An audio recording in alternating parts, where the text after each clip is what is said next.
Hello students, myself Rakesh Misra. Now I am going to talk about the transcription. In previous video lecture you have learned the central dogma discovered by Francis Crick. Francis Crick found that the protein synthesis occurs in two basic steps. In first step the DNA converts itself into the RNA, and in the second step the RNA able to synthesize the long chain of polypeptide, that will be the translation. The first step from DNA to mRNA is transcription, and the second step from RNA to protein is known as translation. In this way we can say that the information from polynucleotide is delivered to the polypeptide. That the first step, that is transcription, occurs in the in the nucleus of eukaryotic cell and cytosol of the prokaryotic cell, while the translation occurs in cytoplasm of the eukaryotic cell, while the same, that is in cytosol of the eukaryotic cell. This is all about matter of the central dogma. The graphical representation or diagrammatic representation from the flow of genetic information from DNA to mRNA is known as central dogma. All about the matter of central dogma, reverse transcription, Tayminism, and the process of DNA to RNA and mRNA to protein conversion is hypothetically over in previous video lecture. Now we are going to talk about the transcription. First of all, there is need to define the process of transcription. Definition. So how can you define the transcription? The flow of genetic information. The flow of genetic information from DNA to mRNA, from DNA to mRNA, called transcription. This is the first events of protein synthesis, or we can say that the first events of central dogma. Keep in mind. Now back to the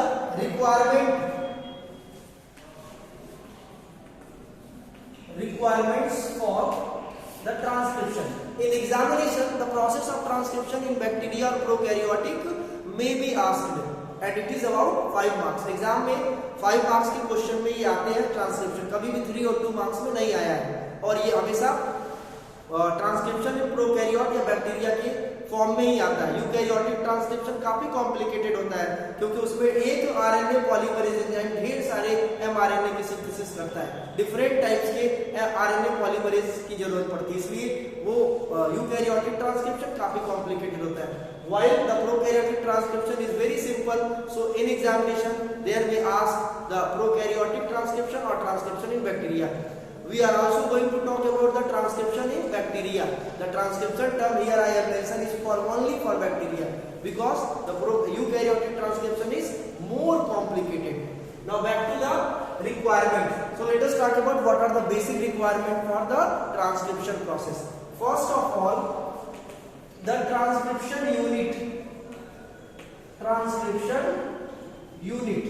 What is transcription unit? There is a need of very little segment for DNA.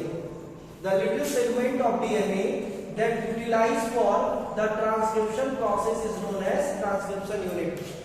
As we all know, without DNA, the transcription doesn't possible. So there is a need of a DNA, but as we all know, our DNA is 2.2 meter long. So not all types of DNA, not all chain of DNA is required to synthesize for the transcription process. There is very little segment of DNA required for the transcription. That little segment of DNA that used for the transcription process is known as transcription unit. It should be in your mind. Transcription unit क्या होता है? फिर से एक बार बता दे रहे हैं, ध्यान सुने. DNA के छोटे सेगमेंट में जहाँ से ट्रांसक्रिप्शन शुरू होने वाला है, उसको हम लोग क्या बोलते हैं? Transcription unit. The second thing is the DNA dependent RNA polymerase. DNA dependent RNA polymerase. It is a type of enzyme. DNA dependent RNA polymerase. What is DNA dependent? It is depend on DNA. Why RNA polymerase? Because it used to synthesis the RNA polymer. The long chain of RNA polymer is finally synthesized. For that there is a need of RNA polymerase enzyme. ध्यान सुने, RNA polymer की synthesis को बोलते हैं RNA polymerization. Chemistry में आप लोग पढ़े होंगे, polymerization is the process of synthesis of long chain of polymer. तो ये लॉन्ग चेन ऑफ पॉलीमर को पॉलीमराइजेशन बोलते हैं। अगर वो लॉन्ग चेन आरएनए का पॉलीमर है तो आरएनए पॉलीमराइजेशन। उसके लिए एंजाइम क्या चाहिए? RNA polymerase. लेकिन आरएनए पॉलीमरेज किस पे जाकर काम कर रहा है? डीएनए पे। तो सीधे बोलते हैं कि DNA dependent RNA polymerase. Simply इसको हम लोग आरएनए पॉलीमरेज भी बोलते हैं, RNA polymerase, RNA polymerase enzyme. और कभी कभी सीधे आरएनए पॉलीमरेज सेकेंड एंजाइम बोलते हैं इसको, RNA polymerase second. Listen, RNA polymerase second जब भी बोलेंगे ये यूकैरियोटिक के केस में बोलेंगे, क्योंकि प्रोकैरियोट में single RNA polymerase enzyme used to synthesize the different all kinds of RNA. मैंने बोला था आरएनए 3 टाइप के होते हैं, कौन कौन? राइबोसोमल आरएनए, मैसेंजर आरएनए और ट्रांसफर आरएनए।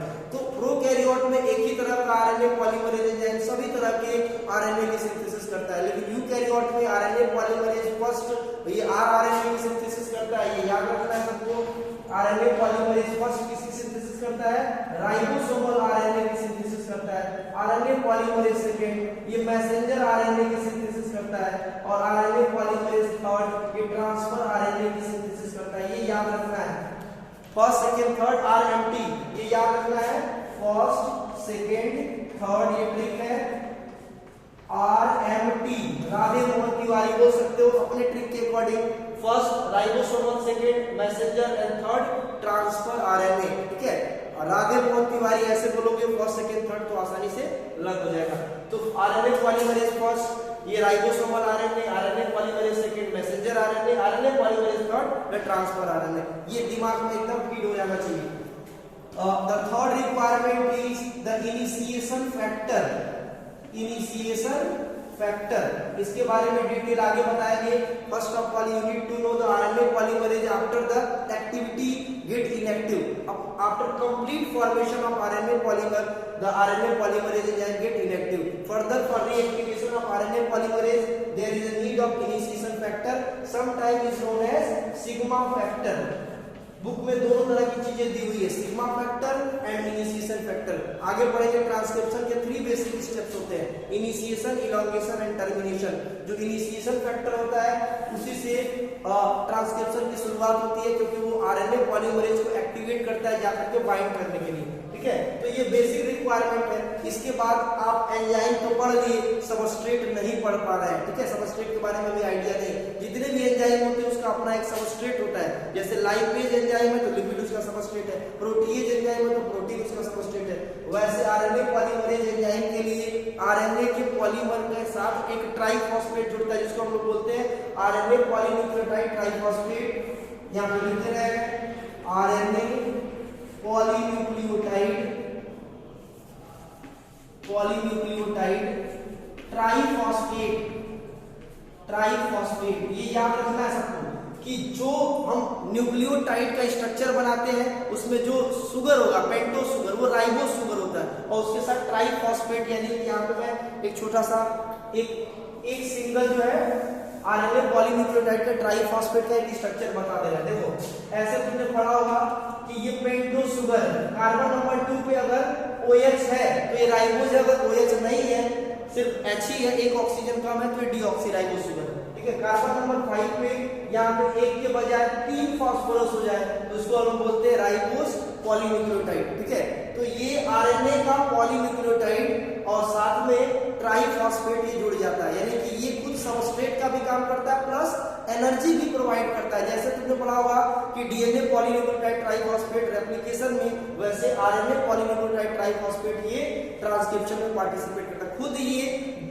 जा करके आरएनए के पॉलीमर को ग्रो करने में भी मदद करता है और साथ में एनर्जी भी प्रोवाइड करता है। बाय नेचर ट्राइफॉस्फेट होने के नाते ये एनर्जी भी प्रोवाइड करता है और साथ साथ अपने खुद जा करके इन्वॉल्व भी होता है। जैसे सपोज दैट तुम दीवार बनते हुए देखे हो तो ईंट को उठा करके लेबर जो है दीवार पे रखता है, तो लेबर की एनर्जी यूज हो रही है ईंट को उठा के रखने में। सोचो ईंट खुद से चल के आए और दीवार पे जाकर के जुड़ जाए, तो इसको क्या बोलेंगे हम लोग? इसमें बोलेंगे कि ईंट खुद एनर्जी भी प्रोवाइड कर रही है सिस्टम को और साथ साथ जो है वो सबस्ट्रेट का भी काम कर रहे हैं। ठीक है, तो होगा क्या कि आरएनए पॉलीमरेज ये आरएनए पॉलीन्यूक्लियोटाइड ट्राइफॉस्फेट ये खुद एनर्जी भी दे रहा है, जैसे एडिनोसिन ट्राइफॉस्फेट पढ़ते हो वैसे आरएनए पॉलीन्यूक्लियोटाइड ट्राइफॉस्फेट, ये खुद जो है एनर्जी भी देता है और साथ साथ जो है सबस्ट्रेट का भी काम करता है। इतनी बातें क्लियर हुई। अब हम ये हेडिंग डालेंगे ट्रांसक्रिप्शन यूनिट क्या होता है, बहुत इंपॉर्टेंट है, इसके स्ट्रक्चर भी एग्जाम में पूछते हैं और साथ साथ ट्रांसक्रिप्शन यूनिट का एक्सप्लेनेशन भी पूछता है, कुछ की पॉइंट पूछता है। ठीक है, अब आते हैं ट्रांसक्रिप्शन यूनिट को एक्सप्लेन करते हैं। Next heading will be transcription unit. As we all know, the little segment of DNA is known as transcription unit. This is the double-stranded DNA. dsDNA means the double-stranded deoxyribonucleic acid. तो ये double-stranded DNA, अब इसके छोटे से portion को मैं यहाँ पे आपको क्या कर दे रहा हूँ, मैग्नीफाई कर दे रहा हूँ। छोटे से पोर्शन को यहाँ पे मैंने मैग्नीफाई कर दिया, ये छोटा सा पोर्शन। पोलैरिटी ये 3' to 5' और ये क्या है, polarity 5' to 3'। Anti parallel, DNA के दोनों स्ट्रैंड एक दूसरे के एंटी पैरेलल होते हैं और उसमें नाइट्रोजनस बेस पेयर जो सीक्वेंस होते हैं वो कॉम्प्लीमेंट्री होते हैं। स्टूडेंट को बहुत ज्यादा कंफ्यूजन होती है कि कॉम्प्लीमेंट्री क्या होता है और इक्वल क्या होता है, दोनों में डिफरेंट होता है। अभी आगे बताते हैं। देखो, जैसे मान लो कि एक साइड में एडेनिन है और दूसरे साइड में एडेनिन होगा, दैट मींस द इक्वल। अब इक्वल और कॉम्प्लीमेंट्री में मैं अंतर समझा रहा हूं, इसका मतलब क्या होगा, इक्वल। अगर डीएनए में एक साइड में एडेनिन होता है तो दूसरे साइड में थियामिन होता है, इसको हम लोग बोलते हैं कॉम्प्लीमेंट्री। ठीक है, तो इसमें जो नाइट्रोजनस बेस का सीक्वेंस होगा, सपोज दैट थियामिन है, एडेनिन है, गुआनिन है, साइटोसिन है, थियामिन है, एडेनिन है, तो इसका कॉम्प्लीमेंट्री क्या होगा, इसमें होगा एडेनिन होगा, थियामिन होगा, साइटोसिन, गुआनिन, एडेनिन, थियामिन।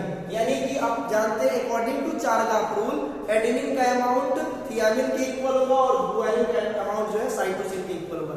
ये इसकी कॉम्प्लीमेंट्री, जैसे ये जो नाइट्रोजनस बेस पेयर सीक्वेंस होते हैं, इसका कॉम्प्लीमेंट्री 5' to 3' पे होता है। ये 3' to 5' पोलैरिटी है, ये पोलैरिटी कितना है, 5' to 3'। इतनी बातें क्लियर हुई। अब लेवलिंग करते रहे, ये आपको जानना है, समझना है। लिसन, देखो ये इस साइड के, यानी कि ये जो स्ट्रैंड है 3', इस साइड का ऊपर की स्ट्रैंड ये 3', नीचे भी 3' कर सकते हो, कोई प्रॉब्लम नहीं। एक साइड में जो पोर्शन होता है इसको हम लोग बोलते हैं प्रमोटर एंड, इसको क्या बोलते हैं, प्रमोटर एंड, और यहीं से ट्रांसक्रिप्शन शुरू होगा और जहां पे खत्म होगा इसको हम लोग बोलते हैं टर्मिनेटर एंड। ये याद रखना, सब एकदम कंठस्थ हो जाना चाहिए, टर्मिनेटर एंड, टर्मिनेटर एंड। अभी हम आपको टेम्पलेट पोलैरिटी भी बता दे रहा है। लिसन, जो डीएनए के छोटे स्ट्रैंड, छोटे सेगमेंट का स्ट्रैंड पोलैरिटी 3' to 5' दिख रहा है, इसको हम लोग बोलते हैं टेम्पलेट स्ट्रैंड। ये जो स्ट्रैंड दिख रहा है इसको हम लोग बोलते हैं template strand, template strand. Replication के केस में आपने देखा था कि दो टेम्पलेट स्ट्रैंड हुआ, वहां पे दो टेम्पलेट स्ट्रैंड होता था। रीजन क्या था कि रेप्लिकेशन में 2 स्ट्रैंड बनाने हैं, डीएनए में डबल स्ट्रैंड होता है, इसका मतलब डीएनए के 2 स्ट्रैंड की सिंथेसिस होती है, इसलिए वहां 2 टेम्पलेट स्ट्रैंड होता है। आरएनए में एक ही टेम्पलेट स्ट्रैंड होता है क्योंकि एक ही स्ट्रैंड आरएनए की सिंथेसाइज होगी। तो कौन से स्ट्रैंड पे सिंथेसिस होगी, तो ये टेम्पलेट स्ट्रैंड पे ही नया एमआरएनए की सिंथेसिस होगी। तो टेम्पलेट स्ट्रैंड की पोलैरिटी, ट्रांसक्रिप्शन में टेम्पलेट स्ट्रैंड की पोलैरिटी नोट कर लीजिए 3' to 5', और रेप्लिकेशन में टेम्पलेट स्ट्रैंड 3' to 5' भी एक्ट करता है और 5' to 3' भी एक्ट करता है। इसके कंपेयर में इसको हम लोग बोलेंगे नॉन टेम्पलेट स्ट्रैंड, ये याद रखना है। इसको हम लोग नॉन कोडिंग भी बोलते हैं, ये याद रखना है। इसको हम लोग बोलेंगे नॉन कोडिंग और इसको हम लोग कोडिंग बोलते हैं, ये याद रखना है कि बायोलॉजी में सिर्फ यही एक कंफ्यूजन होता है, बाकी स्टूडेंट को कोई कंफ्यूजन नहीं होगा। इसमें जो नॉन कोडिंग होगा वही एक्चुअल में एमआरएनए की कोडिंग करता है, यानी कि इसको नॉन कोडिंग ही बोलते हैं, बट ये एक्चुअल में यही कोडिंग करता है एमआरएनए की, और ये कोडिंग स्ट्रैंड है, यानी ये कोडिंग में पार्टिसिपेट नहीं करता, सिर्फ यही प्रॉब्लम होती है। इसको हम लोग बोलते हैं सेंस स्ट्रैंड और इसको हम लोग एंटी सेंस स्ट्रैंड या नॉन सेंस स्ट्रैंड भी बोलते हैं। एंटी सेंस, डीएनए की पोलैरिटी में 5' to 3' स्ट्रैंड हमेशा डोमिनेट करता है और इसको हम लोग सेंस स्ट्रैंड बोलते हैं। इसके कंपेयर में 3' to 5' एंटी सेंस और नॉन सेंस स्ट्रैंड भी इसको कभी-कभी बोलते हैं नॉन सेंस स्ट्रैंड। जो नॉन सेंस या नॉन कोडिंग स्ट्रैंड होता है वही एक्चुअल में कोडिंग करता है आरएनए की। ठीक है, इतनी बातें क्लियर हुई। तो ये आपको जानना है। इसमें देखो छोटे छोटे डीएनए है ना, तो छोटे छोटे टेम्पलेट स्टैंड पे होते हैं इसको बोलते हैं स्ट्रक्चरल जीन्स, ये याद रखना है। This is called as structural genes, structural genes, ठीक है। स्ट्रक्चरल जीन्स क्या होता है? The little segment on template stand of transcriptional unit is known as structural genes. Clear है कितनी बातें? स्ट्रक्चरल जीन्स जो वाकई में एमआरएनए की सिंथेसिस करते हैं और प्रोटीन सिंथेसिस में पार्टिसिपेट करते हैं, that will be the cistron. Listen, the structural genes that participate in protein synthesis, that is known as cistron. So keep in mind, let us we talk about the concept of cistron, concepts of cistron. What is cistron? The structural genes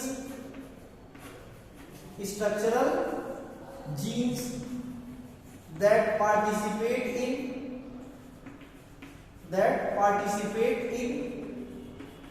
transcription as well